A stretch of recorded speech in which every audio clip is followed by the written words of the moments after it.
Hello friends, welcome to physics scholar. Myself Anuj Kushwaha. तो GIC और UP PGT के इस लेक्चर सीरीज में मैकेनिक्स के लेक्चर नंबर 26 में आज हम लोग डिस्कस करेंगे previous year questions based on elasticity and elastic constant. यानी कि लेक्चर नंबर 25 में जो चैप्टर हमने जो टॉपिक कवर किया था उसी के ऊपर बेस्ड प्रीवियस ईयर और सभी इंपॉर्टेंट क्वेश्चंस के बारे में यहाँ पर डिस्कस करेंगे। अगर आप चैनल पर नए हैं तो आपको बता दें कि इस चैनल पर लगातार टीजीटी, पीजीटी और जीआईसी फिजिक्स के एग्जाम के लिए प्रिपरेशन चल रही, वो भी बिल्कुल फ्री। हर दिन सुबह आपको नई वीडियो मिल जाती है। चैप्टर वाइज हम लोग चल रहे हैं और मैकेनिक्स का जो पोर्शन है उसमें जितने भी चैप्टर आते हैं वो लगभग सभी खत्म हो चुके हैं। सिर्फ एक टॉपिक आपका बचता है, फ्लूइड मैकेनिक्स, जो अगले 2-3 दिन में कवर हो जाएगा। तो आपके सिलेबस का सबसे लेंदी और सबसे ज़्यादा मार्क्स आपको देने वाला टॉपिक मैकेनिक्स लगभग समाप्त होने वाला है। तो अगर आप नए चैनल पर नए हैं तो सब्सक्राइब कर लीजिए और पुराने वीडियोस को आपने अगर नहीं देखा है तो आप प्लेलिस्ट में जाकर उसको देख सकते हैं। ठीक है, तो चलिए शुरू करते हैं आज की क्लास। और प्रीवियस ईयर क्वेश्चंस हम लोग यहाँ पर सॉल्व करेंगे, कुछ इंपॉर्टेंट क्वेश्चंस भी डिस्कस करेंगे। तो हमने ये 3 क्वेश्चंस लिख दिए हैं, इसके बाद और भी क्वेश्चंस करने वाले हैं। सबसे पहला क्वेश्चन देखिए, 2 cantilever A and B are of same mass, same length, same cross section and same material. A is of square cross section while B is of circular cross section. Then ratio of depression at the free ends in them for the same load is. पहली बात तो आपको पता होना चाहिए कि cantilever क्या होता है। तो कैंटिलीवर हम पढ़ा चुके हैं आपको पिछले लेक्चर में। कोई भी ऐसा बीम जिसको एक साइड आप क्लाइंब कर देते हैं और दूसरे साइड लोड लटका देते हैं तो इसको क्या बोला जाता है, इसको हम कैंटिलीवर बोलते हैं। तो आपके पास 2 कैंटिलीवर हैं ए और बी नाम के। क्वेश्चन में करें दोनों पर अगर सेम लोड लटकाया जाए, दोनों की लेंथ भी सेम है, दोनों का क्रॉस सेक्शन भी सेम है, एरिया ऑफ क्रॉस सेक्शन भी सेम है, साथ ही साथ इन दोनों में, अच्छा यहाँ पर देखिए दोनों का एरिया क्रॉस सेक्शन भी सेम है। लेकिन एक बात ध्यान रखिएगा, इस पार्ट नंबर ए में जो आपका वो कैंटिलीवर है उसका क्रॉस सेक्शन कैसा, स्क्वायर है। तो आप कह सकते हैं कि यहाँ पर जो है वो स्क्वायर बन रहा है यहाँ पर, और यहाँ पर ये सर्किल बन रहा है यानी सर्कुलर है क्रॉस सेक्शन। जबकि एरिया दोनों का सेम है, यानी इसका एरिया और इसका एरिया सेम है। आगे कह रहे हैं कि दोनों के डिप्रेशन का रेशियो बताना है और दोनों सेम मटेरियल के बने हैं। तो सेम मटेरियल का बना होने का मतलब कि दोनों का जो यंग मॉडुलस होगा वो भी सेम होगा। तो आप इसको y और इसको y लिख सकते हैं। ठीक, अब किसी भी कैंटिलीवर के लिए डिप्रेशन का फार्मूला, डिप्रेशन मतलब कितना ये बेंड होगा, लोड को लटकाने के बाद ये कितना बेंड होगा, that is depression. That is depression. Depression in A, depression in B, दोनों का रेशियो चाहिए। तो पहले तो डिप्रेशन का फार्मूला कैंटिलीवर के केस में होता है। कैंटिलीवर मतलब वन साइडेड जो लोडेड होता है, वन साइड लोडेड होता है।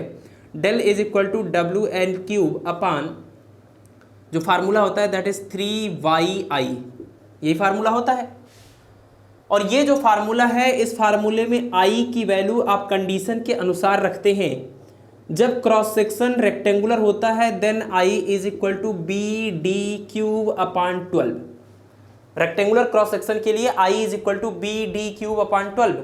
लेकिन इस क्वेश्चन में बोला है कि ये रेक्टेंगुलर नहीं बल्कि ये स्क्वायर है क्रॉस सेक्शन। तो अगर ये स्क्वायर है तो b और d दोनों सेम होंगे। तो आप लिख सकते हैं i is equal to b को d लिखिए चाहे d को b लिखिए। तो चलिए हम b को ही d बना देते हैं, तो d पावर 4 अपान क्या आ जाएगा, 12। ये i की वैल्यू हम यहाँ पर पुट कर सकते हैं इस वाले पार्ट के लिए। और दूसरे वाले पार्ट के लिए i कितना होगा, सर्कुलर क्रॉस सेक्शन के लिए आपको बताया था हमने पाई r पावर 4 अपान 4 होता है। तो देखिए जो डेल्टा की वैल्यू है, ये डेल्टा की वैल्यू जो है वो वेरी कैसे करेगी, तो डेल्टा की वैल्यू i के ऊपर डिपेंड करेगी। बाकी सभी टर्म यहाँ पर सेम है दोनों के लिए, तो कांस्टेंट हो जाएंगे, तो डिवाइड होने पर कैंसिल हो जाएंगे। तो आप depression for A upon depression for B निकालेंगे तो सब कुछ सेम होगा, सिर्फ यहाँ पर i अलग होगा और दूसरे वाले केस का भी i अलग होगा। तो आप लिख, और ये 1 अपान में है तो ध्यान रखिए बचेगा क्या, 1 अपान आई ए और divided by 1 upon I B. यानी आप ये कर सकते हैं, आपको यहाँ पर मिलेगा आई बी दूसरे वाले कैंटिलीवर का जियोमेट्रिकल मोमेंट ऑफ इनर्शिया और पहले वाले कैंटिलीवर के लिए। और आई बी और आई ए आप लिख सकते हैं यहाँ से, इस दोनों फार्मूले से वैल्यू पुट कर दीजिए। तो कितना आ जाएगा, d पावर 4 अपान, सॉरी यहाँ से है ना, पाई r power 4, pi r power 4 upon 4 divided by यहाँ से d पावर 4 अपान 12। इसको कैंसिल करिए, कितना आ जाएगा, तो ये आपका 3 ऊपर चला जाएगा, यानी 3 पाई r पावर 4 अपान d पावर 4। क्लियर है। तो हमने कुछ भी नहीं किया है, सिर्फ कैंटिलीवर के लिए जो डिप्रेशन का फार्मूला होता है, रेक्टेंगुलर या स्क्वायर के केस में जो फार्मूला बन सकता है वो लिख दिया आई की वैल्यू, और जो सर्कुलर क्रॉस सेक्शन के लिए बनता है वो आई की वैल्यू रख दिया। बाकी सारी चीज़ें, बाकी जितनी भी वैल्यूज है वो दोनों कैंटिलीवर के लिए सेम है, तो रेशियो जब आप लेंगे तो वो सब कैंसिल हो जाएंगे, सिर्फ यही रेशियो बचेगा। लेकिन अभी जो आंसर आया है, आप अपना ऑप्शन देख लीजिए, कोई भी ऑप्शन मैच नहीं कर रहा है इसमें, तो इसका मतलब ये है कि अभी इसको कुछ और सिंप्लीफाई करने की ज़रूरत है। तो तीसरी बात जो सबसे इंपॉर्टेंट है वही आप ध्यान रखिए कि अगर क्रॉस सेक्शन भी क्वेश्चन में बोला है कि सेम क्रॉस सेक्शन है, ठीक है, सेम क्रॉस सेक्शन है, तो सेम क्रॉस सेक्शन का मतलब इसका एरिया ऑफ क्रॉस सेक्शन और इसका एरिया ऑफ क्रॉस सेक्शन दोनों सेम हो गया। और अगर इनका और इनका दोनों का area of cross section same हो गया तो इनका वॉल्यूम भी तो सेम होगा।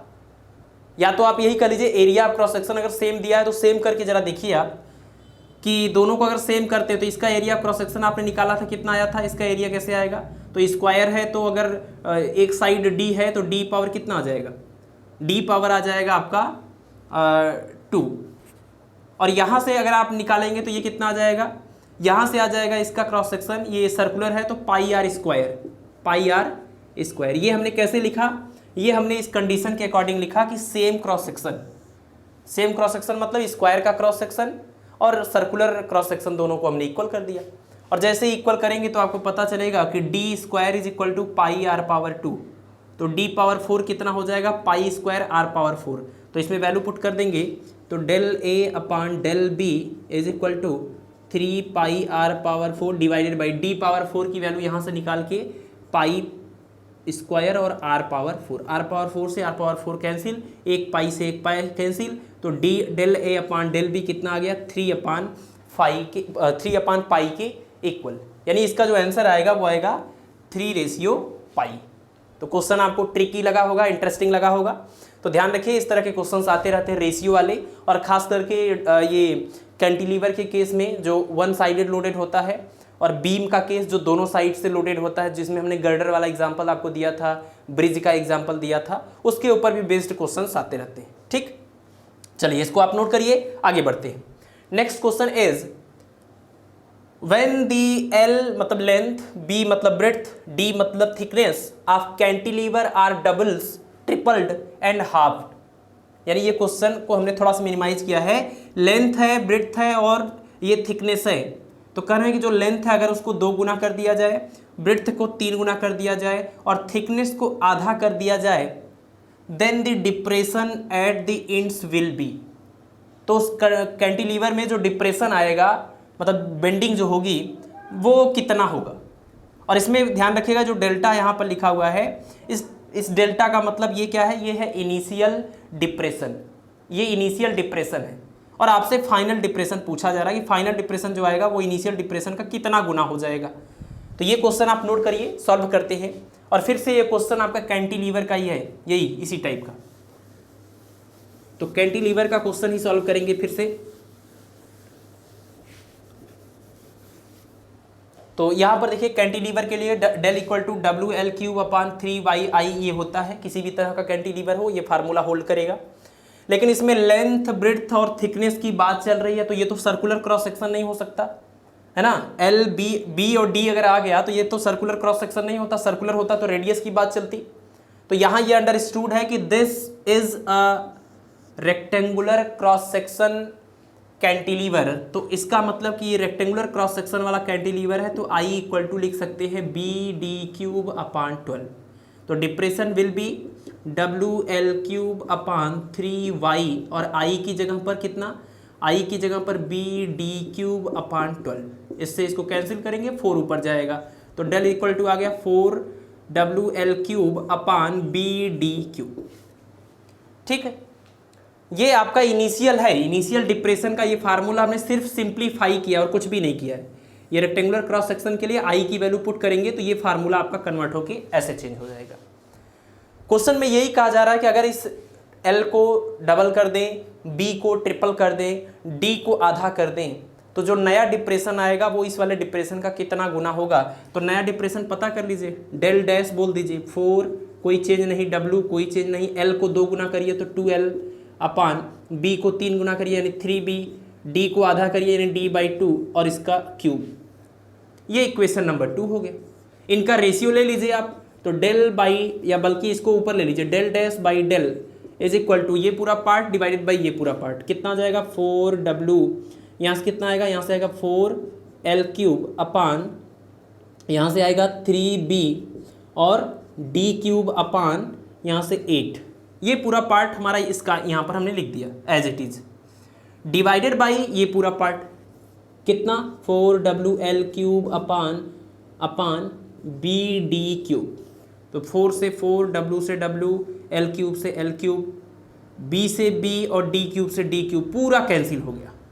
और ये जो 8 है वो ऊपर भी चला जाएगा, कितना हो जाएगा 8 × 4 32 और डिवाइडेड बाई कितना आ जाएगा 3 आ जाएगा। कहीं कुछ छूटा तो नहीं है, एक बार चेक कर लेते हैं कहीं कुछ छूटा तो नहीं है। एक सेकंड देखिए, 2³ था, यहाँ 8 रहेगा, यहाँ पर भी 8 आएगा और 8 × 8 करेंगे तो कितना हो जाएगा 64। तो 64/3 यहाँ पर आया और डेल डैश अपान डेल, तो यहाँ से डेल डैश कितना आ जाएगा, del dash is equal to 64/3 × del. ठीक है, यानी क्वेश्चन नंबर 2 को जब आप सॉल्व करेंगे तो जो डिप्रेशन आएगा, नया डिप्रेशन, ये नया जो डिप्रेशन आएगा वो पुराने डिप्रेशन या इनिशियल डिप्रेशन का 64/3 टाइम्स होगा, 64/3 गुना होगा। तो इसका ऑप्शन नंबर जो बी है वो करेक्ट होगा। क्लियर? तो मुझे उम्मीद है कि चीज़ें आपको समझ में आ रही होंगी अगर आपने लास्ट लेक्चर देखा हुआ है, और मैं पूरी कोशिश कर रहा हूँ कि एक एक पॉइंट को आपको एक्सप्लेन कर दें। अगर थियरी को समझने में थोड़ी बहुत दिक्कत भी है तो आप न्यूमेरिकल के साथ चीज़ों को सीखिए और समझिए, क्योंकि बहुत सारी चीज़ें ऐसी होती हैं कि थियरी के साथ उसको बहुत ज़्यादा हम एक्सप्लेन नहीं कर सकते कि किस तरीके का रेशियो क्वेश्चन में पूछा जाएगा, क्या दिया जाएगा और क्या लिखना रहेगा। तो एक बार आपको सरसरी नज़र से क्या करना है, जो थियरी में आपने नोट्स बनाया है ना, वो सारे फार्मूले को एक बार रिवाइज कर लेना चाहिए। तो उसको रिवाइज करने के बाद जब क्वेश्चंस में आएंगे तो दिमाग जो है ना आपको पिन करेगा कि आपको किस क्वेश्चन में कौन से फार्मूले को यूज़ करना है। ठीक है, चलिए इसको आप नोट करिए। क्वेश्चन नंबर 3 देख लीजिए। उसके बाद क्वेश्चन नंबर 3 में दिया हुआ है, if Young modulus of elasticity y for a material is 1 and half times its rigidity, अच्छा 1.5 टाइम्स, ठीक है 1.5 गुना, 1.5 times its rigidity coefficient eta, then the Poisson ratio sigma will be. यानी ये जो क्वेश्चन दिया हुआ है ये किसी मटेरियल का यंग मॉडुलस दे रहा है और कह रहा है कि जो यंग मॉडुलस है वो मॉडुलस ऑफ रिजिडिटी का 1.5 टाइम्स है। 1.5 का मतलब 1.5, 3/2 टाइम्स है। तो अगर यंग मॉडुलस ऑफ रिजिडिटी का 1.5 गुना है तो आपको बताना है कि पाइसन रेशियो का यानी सिग्मा की जो वैल्यू होगी वो कितनी आएगी। तो देखिए इस क्वेश्चन को कैसे सॉल्व करेंगे। अगर कोई क्वेश्चन आपको आता हो, जैसे हम यहाँ पर क्वेश्चंस दे रहे हैं और आप लगातार लेक्चर को देख रहे हैं, अगर आपको ऐसा लगता है कि इस क्वेश्चन को आप अटेम्प्ट कर सकते हैं, आपका आंसर आ सकता है, तो आप वीडियो को पॉज करके पहले सॉल्व करिए और सॉल्व करने के बाद फिर आंसर मैच कराइए। अगर आपका आंसर मैच कर गया तो बहुत ही अच्छी बात है, वो चीज़ हमेशा के लिए आपको याद हो जाएगी। नहीं मैच किया तो सोल्यूशन तो हम बता ही रहे हैं, तो आप यहाँ से देख सकते हैं कि कैसे करना है। ठीक है, तो क्वेश्चन का जो कंडीशन है उसमें ये बोला गया कि यंग मॉडुलस बॉडी का जो है वो मॉडुलस ऑफ रिजिडिटी का 1.5 टाइम्स है, दैट मीन्स 3/2 टाइम्स है, और सिग्मा की वैल्यू पूछी जा रही है, सिग्मा की वैल्यू। तो वाई, ईटा, सिग्मा और के, आपको याद होगा वाई, के, ईटा और सिग्मा, ये चारों जो होते हैं इन्हीं को हम बोलते हैं इलास्टिक कांस्टेंट्स, इलास्टिक कांस्टेंट्स। और ये जो इलास्टिक कांस्टेंट्स होते हैं, इन इलास्टिक कांस्टेंट से रिलेटेड हमने 4 रिलेशन आपको बताए थे। वो चारों इंपॉर्टेंट रिलेशन आप जरूर याद रखिए। मैं आपको गारंटी देता हूँ कि उस चारों में से किसी न किसी एक पर ऊपर कोई न्यूमेरिकल पूछा जाएगा या सीधे सीधे वो फार्मूला आपसे पूछा जाएगा। तो इलास्टिसिटी में बहुत ही इंपॉर्टेंट ये चारों रिलेशन हैं, वाई, के, ईटा और सिग्मा का आपस में रिलेशन। 4 इक्वेशन बताए हैं, वो चारों रट डालिए। तो देखिए यहाँ पर वाई, ईटा और सिग्मा का रिलेशन आपको चाहिए। ऐसा कोई इक्वेशन अगर आपको पता हो जिसमें वाई, ईटा और सिग्मा आते हो तो क्वेश्चन आपका सॉल्व हो जाएगा। तो फार्मूला था y is equal to 2 eta 1 plus sigma, अगर आपको याद हो। सबसे पहला रिलेशन हमने यही बताया था, y is equal to 2 eta 1 plus sigma. इसमें अगर आप y की जगह पर ये वैल्यू पुट कर देते हैं, देखिए इसमें y, ईटा और सिग्मा, y, ईटा और सिग्मा यही आपको चाहिए था। y की वैल्यू पुट करेंगे 3/2 ईटा, यहाँ पर 2 ईटा और इन ब्रैकेट यहाँ से आ जाएगा 1 प्लस सिग्मा, ईटा से ईटा कैंसिल हो जाएगा और ये 2 जो है अपान में आ जाएगा, तो 3/4 is equal to 1 plus sigma, this implies that sigma is equal to 3/4 minus 1 और ये कितना आ जाएगा, ये आ जाएगा आपका -1/4। परेशान होने की जरूरत नहीं है, सिग्मा की वैल्यू नेगेटिव हो सकती है। पॉइजन रेशियो का हमने आपको थियोरेटिकल रेंज बताया था, -1 से लेकर 0.5 के बीच में ये लाई करता है, ठीक है। तो माइनस में आ गया तो कोई दिक्कत की बात नहीं, तो सिग्मा इज इक्वल टू -1/4 ये इसका आंसर हो सकता है। ऑप्शन जरूर मैच करेगा और देखिए यहाँ पर ऑप्शन नंबर बी आपका करेक्ट हो गया, ठीक। तो अभी तक तीनों क्वेश्चन काफ़ी इंटरेस्टिंग थे, काफ़ी इंपॉर्टेंट टाइप के क्वेश्चन है, ये प्रीवियस ईयर के क्वेश्चन हैं, ठीक है। तो 3 हो गए, अभी और भी क्वेश्चन सॉल्व करते हैं इसी पर आधारित। चलिए तो क्वेश्चन नंबर 4 देखते हैं। क्वेश्चन नंबर 4 दिया हुआ है कि work done in twisting a wire by 0.01 radian, small होगा ये, रेडियन इज x यूनिट।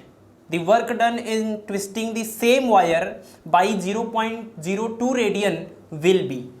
यानी किसी वायर को, वायर मतलब सिलेंड्रिकल फॉर्म होगा, तो किसी वायर को, किसी सिलेंडर को ट्विस्ट करने में 0.01 रेडियन से ट्विस्ट करने में आपको x यूनिट वर्क करना पड़ता है। तो अगर हम इसका जस्ट 2 गुना उसको ट्विस्ट करना चाहें, ट्विस्टिंग एंगल अगर जस्ट 2 गुना करना चाहें तो जो वर्क डन है वो कितना होगा। तो इसके लिए एक आप फार्मूला याद रखिए, वर्क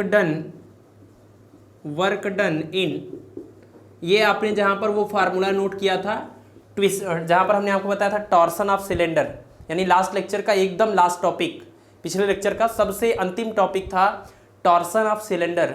तो सिलेंडर को जब ऐंठते हैं तो उसमें हमने आपको ट्विस्टिंग कपुल का फार्मूला बताया था और ट्विस्टिंग कपुल पर यूनिट ट्विस्ट भी बताया था और ये भी बताया था कि हॉलो इस सिलेंडर को ट्विस्ट करना ज़्यादा मुश्किल होता है बजाय कि सॉलिड सिलेंडर के। वहीं पर आप ये फार्मूला लिख लीजिए कि work done in twisting a wire, wire बोलने का मतलब कि ये सिलेंडर का फॉर्म होगा, ठीक है। तो वायर हो या सिलेंडर हो, उसको ट्विस्ट करने में जो वर्क डन होता है दैट इज ½ C और θ², ये फार्मूला होता है। और इसमें C आप समझ रहे होंगे क्या होगा, C क्या है, C is the pi eta r⁴/2l और इसको बोलते क्या है, इसको बोलते हैं ट्विस्टिंग कपुल पर यूनिट ट्विस्ट, ठीक है। इसको ट्विस्टिंग कपुल पर यूनिट ट्विस्ट या इसी को टॉर्सनल रिजिडिटी बोलते हैं।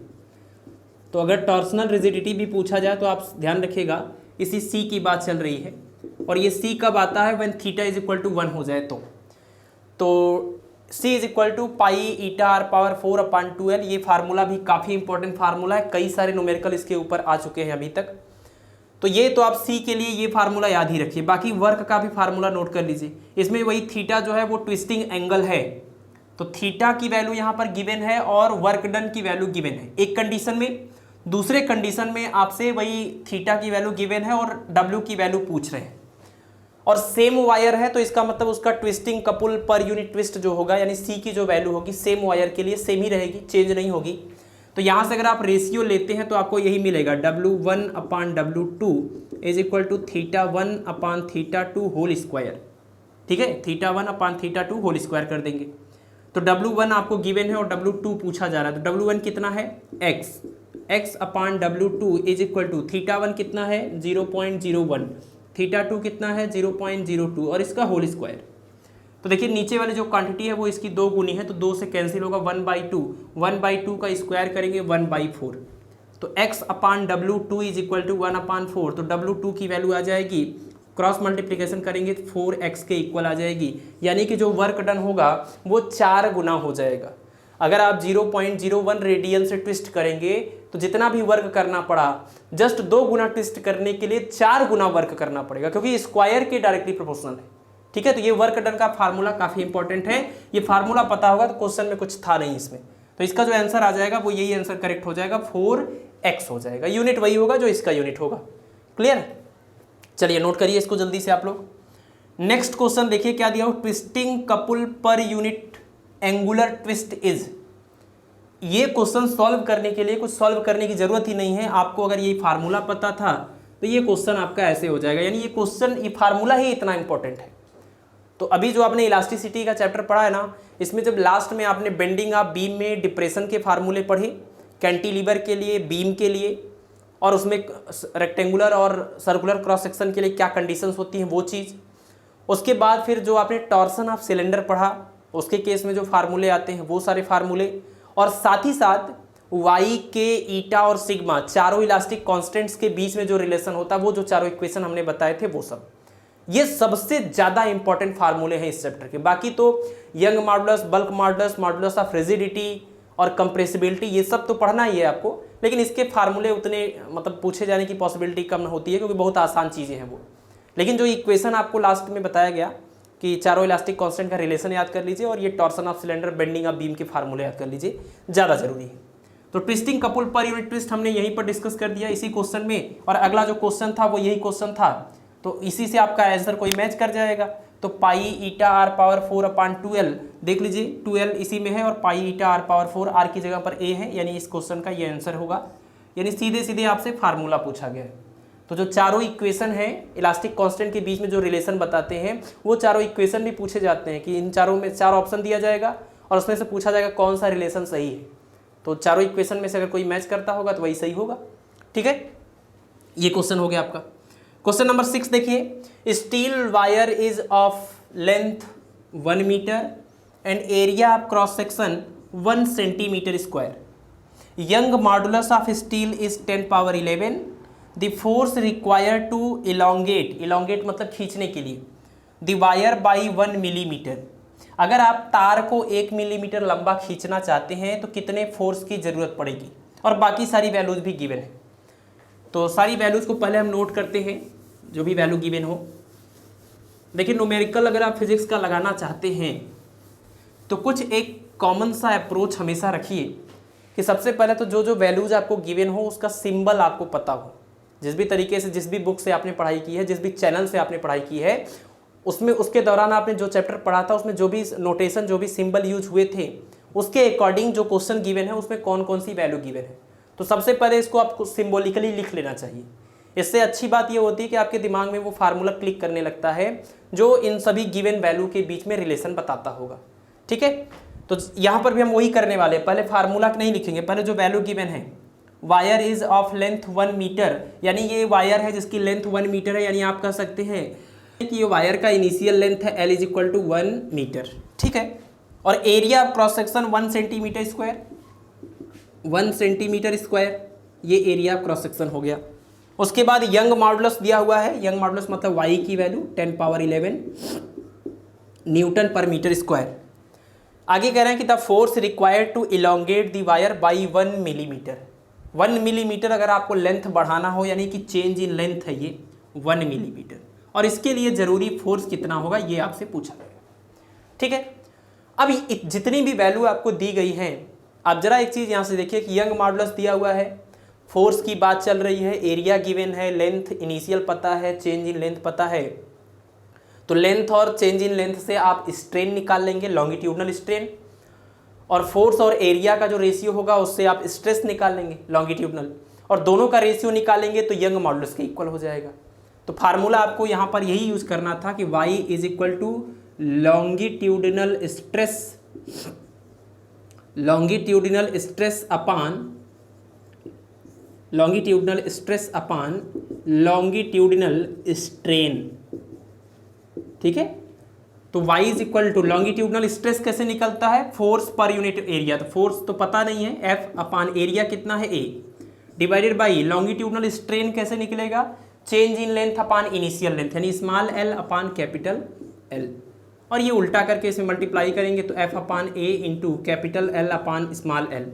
सबकी वैल्यू पुट कर दीजिए, y की वैल्यू है 10⁻11 और ये MKS सिस्टम में है तो एज इट इज रख सकते हैं। F पता करना है, न्यूटन में चाहते हैं हम। A is the area of cross section जो कि सेंटीमीटर स्क्वायर है, इसको अगर मीटर स्क्वायर में चेंज करेंगे तो ये भी आप ध्यान रखिए। अक्सर लोग गलती करते हैं, सेंटीमीटर स्क्वायर को जब मीटर स्क्वायर में कन्वर्ट करना होता है तो सिर्फ 10⁻−2 करते हैं। लेकिन ध्यान रखिए कि जो सेंटीमीटर है, इस सेंटीमीटर का स्क्वायर हो रहा है, और सेंटीमीटर को आप लिखते हैं 10⁻−2 मीटर सेंटीमीटर को, और इसका स्क्वायर करेंगे तो कितना हो जाएगा 10⁻−4 मीटर स्क्वायर। तो यानी A की जगह पर 10⁻−4 आ जाएगा, MKS सिस्टम में, और इनटू कैपिटल L मतलब इनिशियल लेंथ 1 और स्मॉल l मतलब initial change in length 1 millimetre. तो मिली का मतलब होता है, मिली का मतलब 10 पावर -3 और ये मीटर हो गया। तो L की वैल्यू रख देंगे 10 पावर -3। बस इसी को सॉल्व कर दीजिए, आपका आंसर आ जाएगा। ये क्रॉस मल्टीप्लिकेशन -7 इधर आ जाएगा, तो force is equal to 10 power 11 into 10 power -7, 11 - 7 4 आ जाएगा, 10 पावर 4। फोर्स आ जाएगा 10 पावर 4 न्यूटन। तो आपका क्वेश्चन आसान था, सिर्फ फार्मूला आपको अरेंज करने की जरूरत है। तो 10 पावर 4 न्यूटन यानी कि ऑप्शन नंबर बी करेक्ट हो जाएगा। ठीक है, इसको आप नोट कर लीजिए। अभी हम लोग और भी कुछ क्वेश्चन सॉल्व करेंगे। चलिए, तो क्वेश्चन नंबर 7 देख लेते हैं। ये क्वेश्चन हमने लैंग्वेज नहीं लिखा हुआ है, बट हम आपको समझा दे रहे हैं। ये 2 क्लैंप हैं और इन दोनों क्लैंप के बीच में ये एक वायर है जिसको यहाँ पर क्लैंप कर दिया गया है। ठीक है, ऐसे टाइट कस दिया गया है, और जो वायर है उसका एरिया क्रॉस सेक्शन है 2 मिलीमीटर स्क्वायर। और क्लैंप करने के बाद जो इसका टेम्परेचर चेंज हो रहा है, जब आपने क्लैंप किया था तो इसका टेम्परेचर 50 डिग्री सेल्सियस था, और उसके बाद ये टेम्परेचर डिक्रीज होकर 30 डिग्री सेल्सियस हो गया। और इसका जो लीनियर वॉल्यूम एक्सपेंशन है, लीनियर वॉल्यूम एक्सपेंशन आप जानते होंगे, तो coefficient of linear volume expansion alpha की वैल्यू है 1.1 इंटू 10 पावर -5 पर डिग्री सेल्सियस। कई बार तो इसका यूनिट पूछा जाता है, लीनियर या coefficient of linear expansion, coefficient of volume expansion. वैसे थर्मोडायनेमिक्स में आपको पढ़ाएंगे, लेकिन आप यहाँ पर जान लीजिए अल्फा इज इक्वल टू होता है change in length upon initial length into change in temperature. तो ये L और L दोनों की यूनिट सेम है, कैंसिल हो जाएगी। और ये टेम्परेचर है तो डिग्री सेल्सियस में अगर लिखेंगे तो ऊपर जाएगा, तो ये डिग्री सेल्सियस इनवर्स आएगा, चाहे पर डिग्री सेल्सियस बोलिए। तो इसका जो आंसर मतलब यूनिट होता है वो डिग्री सेल्सियस इनवर्स होता है या पर डिग्री सेल्सियस होता है। इसको कोफिशिएंट ऑफ लीनियर एक्सपेंशन बोलते हैं, वो वैल्यू गिवन है। और इस वायर, ये वायर जिस मटेरियल का बना है उसका यंग मॉडुलस दिया हुआ है। ठीक है, अब आपसे पूछा जा रहा है कि बताइए जब ये वायर ठंडा होगा और इसका टेम्परेचर 50 डिग्री सेल्सियस से डिक्रीज होकर 30 डिग्री सेल्सियस होगा, तो आप देखिए टेम्परेचर जब ये डिक्रीज होगा तो ये कंप्रेस होगा, सिकुड़ेगा, क्योंकि टेम्परेचर बढ़ने से वो इलोंगेट होता है और टेम्परेचर घटने से वो सिकुड़ता है, कंप्रेस होता है। तो जब ये टेम्परेचर घटेगा तो ये सिकुड़ेगा, और जब सिकुड़ेगा तो यहाँ पर एक टेंशन क्रिएट होगा। तो उसी टेंशन फोर्स की वैल्यू आपको कैलकुलेट करनी है, और इस टेंशन फोर्स की जो वैल्यू पॉसिबल है वो ऑप्शंस आर 44, 88, 132 और 22 न्यूटन। तो इसके लिए ऐसे केस में एक फार्मूला होता है, ये फार्मूला होता है F is equal to YA alpha delta T. मतलब जो टेंशन फोर्स की आप बात कर रहे हैं, जिसको टी आप कह रहे हैं, that tension force is given by YA alpha delta T. तो इसमें देखिए y की वैल्यू, a की वैल्यू, अल्फा की वैल्यू और डेल्टा टी आप यहाँ से निकाल लेंगे। सारी वैल्यूज तो पता है, तो सिर्फ अगर आपको ये फार्मूला पता है तो आप इसका आंसर निकाल सकते हैं। तो जब भी कभी 2 क्लैंप के बीच में किसी वायर को क्लैंप कर दिया जाए तो टेंशन फोर्स के लिए फार्मूला आप नोट डाउन कर सकते हैं। और ये कोफिशिएंट ऑफ लीनियर एक्सपेंशन का फार्मूला है जो आपको हम थर्मोडायनेमिक्स में बताएंगे। ठीक है, तो F की वैल्यू पता करनी है, Y की वैल्यू पुट कर देते हैं। अगर सब MKS में है तो सिर्फ न्यूमेरिकल वैल्यू पुट करिए, कैलकुलेशन ही बचा है। A की वैल्यू थोड़ा सावधान रहना है, मिलीमीटर स्क्वायर में है तो 2, और मिलीमीटर, मिली का मतलब होता है, देखिए ध्यान रखिए, मिली का मतलब होता है मीटर नहीं, मिली। मिली का मतलब 10 पावर -3 होता है, किलो का मतलब 10 पावर +3 होता है, और इसी तरह से मेगा का मतलब 10 पावर +6 होता है, माइक्रो का मतलब 10 के पावर -6 होता है। तो ये बहुत सारे प्रीफिक्स होते हैं, किसी लेक्चर में हम मेंशन करेंगे इसके बारे में कि नैनो, पीको, माइक्रो, मिली, सेंटी, डेसी, ये जितने भी प्रीफिक्स आते हैं किसी यूनिट से पहले, उसकी वैल्यू कितनी होती है। तो आपको कई बार ये चीज़ें जो है काफ़ी आसान हो जाएंगी इस चीज़ की जानकारी के आधार पर। तो ये मिलीमीटर का स्क्वायर है, तो मिलीमीटर को तो पहली बात 10 पावर -3 मीटर बोलेंगे मिलीमीटर को, लेकिन इसका स्क्वायर करना है तो 2 इंटू 10 पावर -6 मीटर स्क्वायर, ये एरिया है। तो रख दीजिए 2 इंटू 10 पावर -6 इंटू अल्फा की value 1.1 into 10 power -5 into delta T, change in temperature कितने का है, तो 50 से 30 हुआ, टेम्परेचर में चेंज 20 का है। बस सॉल्व कर दीजिए इसको आप। F is equal to 2 into 2 करेंगे 4 आएगा, और 4 हो गया, चलिए 4 लिख लीजिए, और ये -6 -5 -11 और ये +11, तो कितना हो जाएगा 10 के पावर 0, और 10 पावर 0 की वैल्यू 1 हो गई, यानी ये सब पावर खत्म हो गए। और 2 इंटू 2 4, और 1.1 इंटू उसके बाद क्या है 20 मल्टीप्लाई कर दीजिए, 20 का जब इसमें मल्टीप्लाई करेंगे तो 11 और 2 22 होगा और 0 भी आएगा, लेकिन डेसिमल एक डिजिट पर लगाएंगे तो 22 हो जाएगा। 4 × 22 इज इक्वल टू 88 और ये फोर्स है तो किस में आ जाएगा, न्यूटन में ही आएगा आंसर, और आपका ऑप्शन यहाँ पर मैच कर गया। ठीक है, तो ये फार्मूला आप टेंशन फोर्स के लिए फार्मूला याद रखिए, टेंशन फोर्स। क्लैंप के बीच में वायर अगर कसा होगा तो उसके टेंशन फोर्स का फार्मूला है। लास्ट क्वेश्चन जो हम आपको बताएंगे वो देख लीजिए।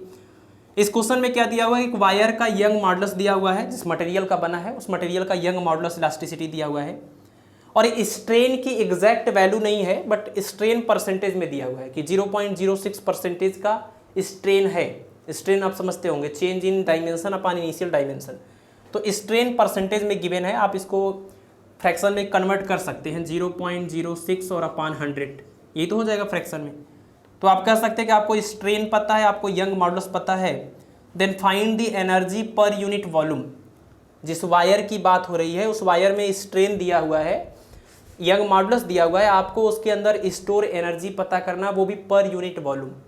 तो खींचे हुए वायर में जो इलास्टिक एनर्जी होती है, पोटेंशियल एनर्जी होती है, पर यूनिट वॉल्यूम के लिए फार्मूला आपने लिखा था 1/2 इंटू स्ट्रेस इंटू स्ट्रेन, अगर आपको याद हो तो, पर यूनिट वॉल्यूम के लिए। अगर आप पूरे वॉल्यूम के लिए निकालना चाहते हैं तो वॉल्यूम यहाँ मल्टीप्लाई हो जाएगा, तो 1/2 इंटू स्ट्रेस इंटू स्ट्रेन। अगर हम इसको डिवाइड कर दें किससे, स्ट्रेन से, तो स्ट्रेन से डिवाइड करेंगे तो मल्टीप्लाई भी करना पड़ेगा स्ट्रेन से। और स्ट्रेस अपॉन स्ट्रेन वायर के लिए इसको यंग मॉडुलस बोलते हैं वाई, और ये स्ट्रेन इंटू स्ट्रेन बन जाएगा स्ट्रेन स्क्वायर। तो आपका जो फार्मूला हो गया पर यूनिट वॉल्यूम के लिए एनर्जी का वायर के लिए 1/2 into young modulus into strain का स्क्वायर।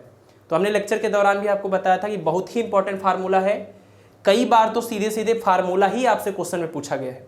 तो फिलहाल यहाँ पर उस क्वेश्चन मतलब फार्मूले के ऊपर न्यूमेरिकल है, बट ये फार्मूला भी इतना इंपॉर्टेंट है, कई बार सीधे सीधे आपसे फार्मूला पूछा जाता है कि कौन सा करेक्ट है। तो 1/2 वैल्यू पुट करिए वाई की, यूनिट वगैरह एकदम सही है, तो 2 × 10⁻10 और इंटू स्ट्रेन की बात कर रहे हैं, स्ट्रेन इज 0.06 अपॉन 100। बस इसी को सॉल्व करना है, कोई आंसर मैच कर जाएगा जूल पर मीटर क्यूब में। तो इस 2 से ये 2 कैंसिल हो जाएगा, 10 पावर ये 10 है और ये 10⁻2 है, तो 10⁻2 से इसका 10⁻2 कैंसिल होगा तो 10⁻8 बचेगा। तो आप लिख सकते हैं 0.06 इंटू 10⁻8। और ज़रा देखिए इसमें से 10⁻8 को अगर हम 10⁻6 इंटू 100 करें तो ये 100 इसको बनाएगा 6, तो 6 इंटू 10⁻6 आ जाएगा। और यूनिट क्या आएगा, यूनिट आ जाएगा आपका joule per metre cube, joule per metre cube. एक सेकेंड एक मिस्टेक है यहाँ पर, देखिए 0.06 ये स्ट्रेन का स्क्वायर होगा ना, तो यहाँ पर आप 0.06 और अपान में ये साथ में रहेगा अभी, यानी लास्ट में सब कुछ तो ठीक है अभी तक, लास्ट में ये टर्म छूट रहा है 0.06 और अपान में 100।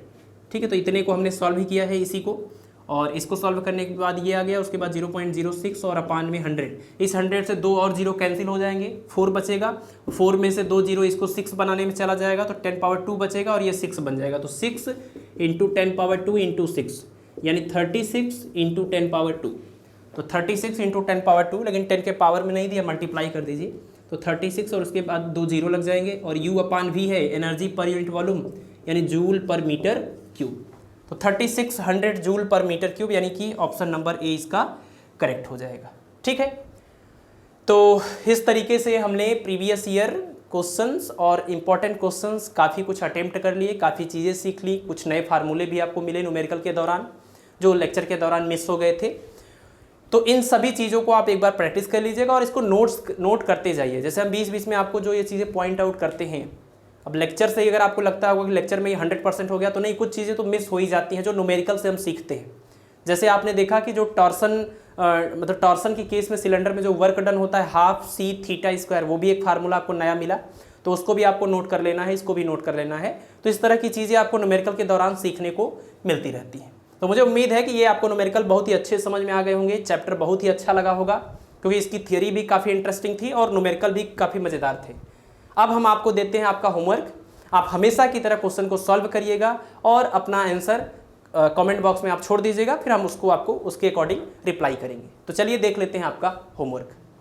चलिए, तो ये आपका होमवर्क है। Question number 1, if a steel wire has a cross sectional area of 1 centimetre square. Steel wire है, उसका क्रॉस सेक्शनल एरिया दिया है how much force is required to triple its length, इसकी लंबाई को अगर आप 3 गुना करना चाहते हैं तो कितना फोर्स लगाना पड़ेगा। Options are 4 × 10⁻11, 6 × 10⁻7, 2 × 10⁻11, 4 × 10⁻7। और जिस वायर की बात चल रही है उसका young modulus of elasticity question में आपको प्रोवाइड किया गया है। तो यंग मॉडुलस ऑफ इलास्टिसिटी दिया गया है, लेंथ को 3 गुना करने के लिए कितना फोर्स लगेगा अगर area of cross section 1 centimetre square है तो। ठीक है, तो ये क्वेश्चन आप करिएगा। Question number 2, Young modulus of material is 2.4 times of its modulus of rigidity. Material का Young modulus modulus of rigidity का 2.4 गुना है, तो इट्स पाइसन रेशियो इज, तो पाइसन रेशियो कितना आएगा ये बताना है, 2.4, 1.2, 0.2, 0.2। क्लियर। और लास्ट क्वेश्चन एक फार्मूला है सिंपल सा, तो आपको बताना है कौन सा करेक्ट होगा। The time period of torsional pendulum is T = 2 π/i/c, T = 2 π/i/c, T = 2 π/c/i, T = 1/2 π/i/c। तो ये 4 फार्मूले हैं टॉर्सनल पेंडुलम के, आपको बताना है कि इसमें से कौन सा करेक्ट है। और ये दोनों क्वेश्चन आपके यंग मॉडुलस और इन सब चीज़ों के ऊपर बेस्ड है। ठीक है, तो अब आप इस क्वेश्चन को सॉल्व करिएगा और अपना आंसर बताइएगा। लेक्चर आपको कैसा लगा ये आप जरूर बताते रहिए, अपना वैल्यूएबल फीडबैक आप हमको देते रहिए ताकि हमको पता चले कि हम कितना अच्छा कर रहे हैं या कितना बुरा कर रहे हैं, है ना। अब अपने में तो सबको लगता है कि हम बेस्ट हैं, बट आप जो फीडबैक देंगे उससे हम डिसाइड कर पाएंगे कि चीज़ें कितनी सही हो पा रही हैं या कितना और सही करने की ज़रूरत है। ठीक है, तो आप लोग इसी तरह से चैनल को सपोर्ट करते रहिए और पढ़ाई भी करते रहिए, स्वास्थ्य का ध्यान रखिए। मिलते हैं आपसे नेक्स्ट लेक्चर में, धन्यवाद।